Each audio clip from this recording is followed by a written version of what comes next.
भक्ती करण्याची पद्धतच बदलली निर्मला वहिनी. मग भजनात फरक कसा पडला सांगू का तुला? सांग बरं. पाय निर्मला वहिनी, पहिलं शेगाव जवळून नाही का दिंड्या जात, ठीक आहे, तर जुन्या बाया नाही का गाणे म्हणत, शेगावच्या साजना यावे आमच्या भजना, एवढाले रूप द्याना गजानन बाबाला.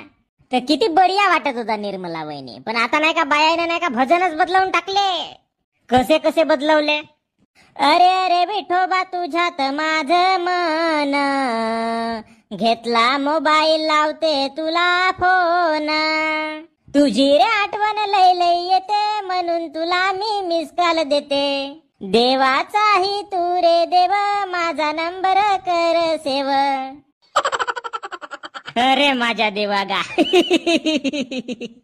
मग निर्मला वहिनी अशी गाण्याची पद्धत बदलून गेली, भक्तीची रीत बदलून गेली. मग सपा येते सपा बदल होऊन राहिला. मग आता उन्हाळ्याचा पावसाळा झाला, पावसाळ्याचा उन्हाळा झाला, अशी कथा झाली ना. आता थंडी पडायची तर पाणी येत, इकडे धान आमचे कापून व्हायचे तर ते सपा धान झोपून राहिला पाण्यापायी. मग सपा येते नाही का बदलच होऊन राहिला निर्मला वहिनी. पहिलं नाही का लोक का पंक्तीत जेवत, इकडे जेवणारे नाही का खालतं बसत आणि वाढणारे हिंडत. आता बदलली, आता कॅटर्स आला तो. आता नाही का वाढणारी एका जागेवर राहतात आणि नाही का जेवणारी इकडे तिकडे हिंडत राहतात. पहिल्याचे लोक चांगले नियमाचे पालन करत, झाडं लावत, झाडं जगवत, पाणी अडवत, पाणी जिरवत. आताचे लोक एकामेकाला सडवतात ना, एकामेकाचीच जिरवतात.